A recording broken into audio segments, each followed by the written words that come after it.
Howdy, folks. This video is from a show I recently did on Cameron Bertuzzi's channel, Capturing Christianity.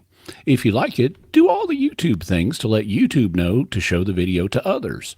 Be sure to like, comment, and share the video. And I am trying to grow my channel, so be sure and subscribe and hit the bell notification. Don't forget to check out Capturing Christianity and support the work that Cameron is doing there. Hope you enjoy this. Amazing show, guys. I want to ask Jimmy where the literature on angels and demons comes from. The story of the fall of Satan, its reasons, and so on, as like the details that 1/3 of the angels fell with him, for example. Okay, so the last part's the easiest to address. The idea that 1/3 of the angels fell with Satan comes from Revelation chapter 12, where John sees a vision of a of a great red dragon with 7 heads in the sky, and it represents Satan. And there's a war in heaven, and he sees the devil sweep away 1/3 of the stars with its tail and like cast him down to earth. And so sometimes in the Bible and in related literature, stars represent angels. So this could be the devil causing 1/3 of the angels to fall. The problem is stars also get used other ways in Scripture. And in fact, they're a common symbol of apocalyptic judgment. Like when Isaiah is prophesying the destruction of a particular kingdom, he'll say things like, the sun is going to be dark and the moon is going to turn red and the stars are going to fall from heaven. And this is a symbol of how the existing order of things is going to be shaken up. And it's going to be as if the sun really went dark and the moon really turned to blood, and as if the stars really fell. But what Isaiah is describing is a military invasion.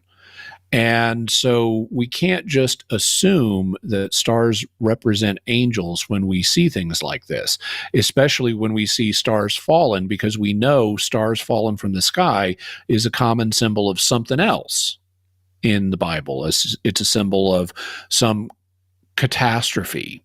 So then there's a second problem with the 1/3 of the angels proposal for what this means, because people in Christian history have tended to assume that whenever the angels fell, it was really early in human history, or even before human history began.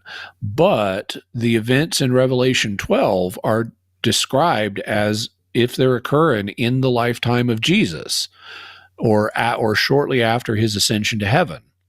And so that would mean this is a current satanic thing that's happening, where the devil is doing something in the present that is like going to cause a catastrophe that's going to affect people in the early church. And so I don't think that the idea that 1/3 of the angels fell is well grounded in Scripture. I don't think we have what we need to interpret this passage in that way. It seems to me it has other plausible interpretations that actually, to my mind, would be more plausible. So that's what I'd say about that. In terms of the early history of Satan, well, the book of Revelation identifies him as the serpent from the Garden of Eden, so we know he was on team evil by that point. He is commonly regarded as a fallen angel in Christian tradition, and he thus would have fell sometime before Genesis 3. Exactly when that is, we're not told. We're also not told why he fell, and there have been a bunch of proposals for why the devil fell. Frankly, I think they're all speculative. I don't think we have the data that we need to support any one of them as uniquely true. So you'll hear speculation on why Satan fell, but I don't think we know. Beyond, sin makes you stupid, and it was stupid for him to fall. There are some interesting discussions of this question, though, in some extra-biblical literature.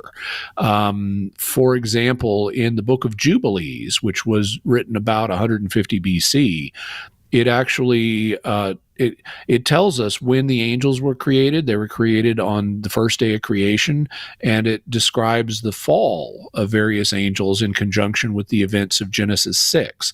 I've already done an episode on the Nephilim in Mysterious World where I talk about some of this, but I have a group of episodes coming up on the Book of Jubilees and on the Book of Enoch. I have 2 ones on that, which are pieces of extra biblical literature from the Second Temple era, and they may have had an influence on the New Testament. In fact, we know Enoch did because Jude quotes it.